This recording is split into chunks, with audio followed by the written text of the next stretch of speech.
They thought he had lost his mind.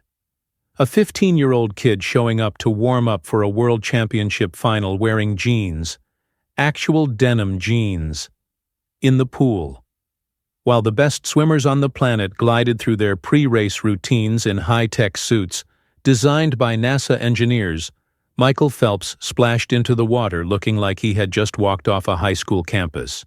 The laughter started immediately. Competitors exchanged glances. Spectators pointed. Coaches shook their heads. This was Fukuoka, Japan, 2001. The World Aquatics Championships. The stage where legends were made and careers were shattered. And here was this American teenager, this kid who barely needed to shave, treating the moment like it was a backyard barbecue. What they did not know, what they could not possibly understand in that moment of mockery, was that they were witnessing the first visible crack in what would become the complete demolition of every assumption about human limitation in swimming. The Fukuoka Aquatic Center held its breath that July evening. The 200-meter butterfly final was already loaded with tension before Phelps ever touched the water. This was not some minor regional meet. This was the World Championships, second only to the Olympics in prestige, where the fastest humans alive gathered to prove their supremacy. The field was stacked with killers, men who had dedicated their entire adult lives to this single event, swimmers whose bodies had been sculpted through a decade of 6-hour training days, whose technique had been refined to the microscopic level, whose mental fortitude had been tested in 1,000 high-pressure moments. And then there was Phelps, 15 years and 9 months old, still growing into his frame, still figuring out how to navigate a world that suddenly wanted to know his name. The betting odds were not in his favor. Nobody, and I mean nobody, expected a teenager to stand on top of that podium. Breaking a world record was statistically improbable. Winning gold was considered a long shot at best. Then the warm-up happened. Phelps emerged from the locker room, and instead of the streamlined racing suit every single other finalist wore, he was in jeans. Blue denim, the kind you buy at a department store. The reaction was instantaneous. A ripple of confusion spread through the crowd, followed quickly by amusement, then outright ridicule. Swimmers in adjacent lanes could not help but smirk. This had to be a joke, right? Some kind of psychological game? Or maybe the kid was just clueless, naive, too young to understand the gravity of the moment. In the stands, fans whispered to each other. Cameras zoomed in. Commentators fumbled for explanations. One thing was certain in everyone's mind. This was not how champions behaved. This was not how you prepared for the biggest race of your young life. This was how you embarrassed yourself on an international stage. The jeans created drag in the water, making every stroke harder, every kick heavier. Phelps looked slow, awkward, almost comically unprepared compared to the sleek efficiency of his rivals. The message seemed clear. The American teenager was out of his depth, literally and figuratively. What nobody in that building understood, what the cameras could not capture, and the commentators could not explain, was that those jeans were not a mistake. They were a weapon. Behind the scenes, away from the spotlight and the press conferences, Phelps had been working with a coach who thought differently. Bob Bowman was not interested in conventional wisdom. He was not satisfied with incremental improvements or safe strategies. Bowman looked at the physics of swimming and asked a dangerous question. What if we made it harder? What if we deliberately added resistance, forced the body to adapt to a level of difficulty that exceeded anything Phelps would face in actual competition? The logic was brutal in its simplicity. Train with jeans, with their water-absorbing fabric and leg-restricting cut, and the standard racing suit would feel like nothing.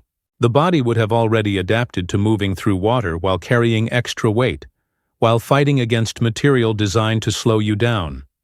When that resistance was removed, when Phelps finally stripped down to his competition suit, the physiological response would be immediate. His legs, conditioned to drive through water with pounds of soaked denim wrapped around them, would suddenly feel feather-light. His kicks would generate more propulsion with less perceived effort. The mental component was equally calculated. By training in conditions harder than competition, Bowman was building a reservoir of confidence that could not be shaken. Phelps would step up to the blocks knowing that he had already conquered something more difficult than the race itself. The laughter from the warm-up was still echoing when the finalists took their positions. Lane assignments were made. Phelps drew lane 4, right in the center of the pool where the fastest swimmers typically raced, where every movement was visible to every competitor. The jeans were gone now, replaced by the Speedo that every other swimmer wore. But something was different about Phelps. While his rivals went through their final mental preparations, engaging in the usual pre-race rituals of visualization and breath control, Phelps looked calm. Not the fake calm of someone trying to convince themselves they belonged there. The real calm of someone who had already seen this moment play out 1,000 times in training, under conditions far worse than this. The starting signal sounded. 8 bodies exploded off the blocks. The butterfly is a brutal stroke, demanding perfect synchronization between the dolphin kick and the arm pull, requiring the swimmer to lift their entire upper body out of the water with each cycle. It is a test of power, rhythm, and pain tolerance. Most swimmers fade in the final 50 meters as their shoulders burn and their lungs scream for oxygen. The first 100 meters were chaotic. Bodies churned through the water. The lead changed hands. Phelps was in the mix, but not dominating. This was expected. In a 200-meter race, the first half is about positioning, about staying in contact with the leaders without burning too much energy. The turn at the 100-meter mark was where everything shifted. Phelps came off the wall and something changed in the water. His kick, that same kick that had been driving through denim-soaked resistance for months, suddenly detonated with force that seemed to violate the laws of physics. Each downward thrust of his legs generated propulsion that the other swimmers could not match. His arms, freed from the drag of training in jeans, cut through the water with a smoothness that looked almost casual compared to the desperate thrashing of his competitors. Stroke by stroke, meter by meter, Phelps began to pull away. Not by inches, by body lengths. The crowd, the same crowd that had laughed at his warm-up routine, started to realize something historic was happening. The roar began to build. Commentators who had been preparing to discuss the veteran champion they expected to win were now scrambling to process what they were seeing. A 15-year-old was not just winning. He was destroying the field. With 50 meters to go, the race was effectively over. Phelps had opened up a gap that could not be closed, but he was not coasting. This was the moment Bowman had prepared him for. The final push where most swimmers hit the wall, where their bodies revolt against the demand for more speed, more power, more everything. Phelps accelerated. His stroke rate increased while maintaining perfect form. His kicks, those weaponized legs that had been forged in denim, fired with a frequency and force that physiologists would later study in disbelief. He touched the wall, and the clock told a story that would reshape swimming history. 1 minute, 54.58 seconds. A new world record. The previous mark had stood for years, held by a swimmer in his prime. Phelps, at 15 years and 9 months, had just become the youngest male swimmer ever to set a world record. The number alone was staggering, but the manner of the victory was what left people speechless. He had not snuck past the record by hundredths of a second. He had obliterated it. The pool erupted.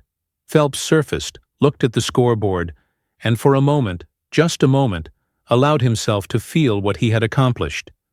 Around him, the swimmers he had just beaten stared in disbelief.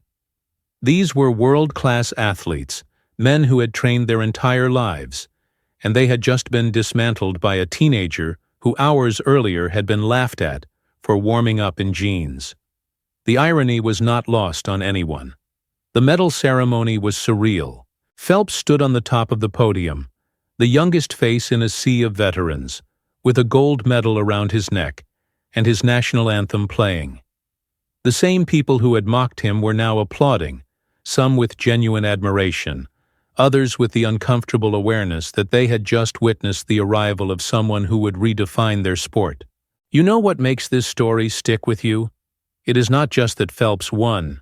It is not even that he set a world record. It is that he did it by embracing a training philosophy that everyone else thought was insane. Those genes were not a gimmick. They were a symbol of a mindset that refused to accept conventional limits. Every swimmer trains hard. Every elite athlete puts in the hours. But how many are willing to make it deliberately harder than it needs to be? How many coaches have the courage to tell their 15-year-old prodigy to swim in denim, while the rest of the world uses technology designed to reduce every possible fraction of resistance? Bowman understood something fundamental about human performance. Comfort is the enemy of excellence. If you only train under ideal conditions, you will only be prepared for ideal conditions. But races are not ideal. Things go wrong. The pressure builds. The body starts to fail. And in those moments, the athlete who has already conquered worse will have an advantage that cannot be taught in the final week before competition. The genes were Bowman's way of building adversity into every training session. They forced Phelps to develop a kick powerful enough to overcome significant drag. They built muscular endurance that went beyond what a normal training regimen could produce. They created a psychological edge, a bone-deep certainty that if Phelps could perform in genes, he could perform in anything. When race day came, when the genes came off and the racing suit went on, Phelps did not just feel fast, he felt unstoppable. His body had been conditioned to move through water under resistance that his competitors never experienced. The removal of that resistance was like taking weights off a sprinter's ankles. Every movement became easier, more efficient, more powerful. The laughter from the warm-up was not ignorance. It was the sound of people who did not yet understand what they were watching. They saw a kid in jeans and assumed incompetence. What they should have seen was preparation at a level they could not comprehend. Phelps was not confused about the moment. He was the only one who truly understood it. While his competitors were focused on the race itself, Phelps had already won the race in training. The final was just confirmation. This was 2001. Phelps was 15. He would go on to become the most decorated Olympian in history, collecting 28 medals, 23 of them gold. He would break records that people said could never be broken. He would redefine what was possible in the water. But it all started here, in Fukuoka, with a pair of jeans and a coach crazy enough to believe that making things harder was the path to making things easier. The lesson cuts deeper than swimming. It speaks to anyone who has ever been mocked for doing things differently, for training harder than seems necessary, for preparing for a level of challenge that others think is overkill. The crowd laughs until the scoreboard lights up. The critics doubt until the medal is around your neck. And then, in that moment of victory, all the unconventional preparation, all the extra resistance, all the times you chose to make it harder when you could have made it easier, it all makes sense. Phelps did not win because he was naturally gifted, though he was. He did not win because he had better genetics, though that helped. He won because he and Bowman understood that greatness is not found in comfort. It is forged in resistance. It is built in the moments when you choose to add weight instead of removing it, when you embrace difficulty as a tool instead of avoiding it as an obstacle. If you have ever doubted yourself because your methods seem strange to others, because your preparation looks excessive, because people laugh at your approach, remember Fukuoka. Remember the genes. Remember that the same people who mock you in the warm-up will applaud you on the podium.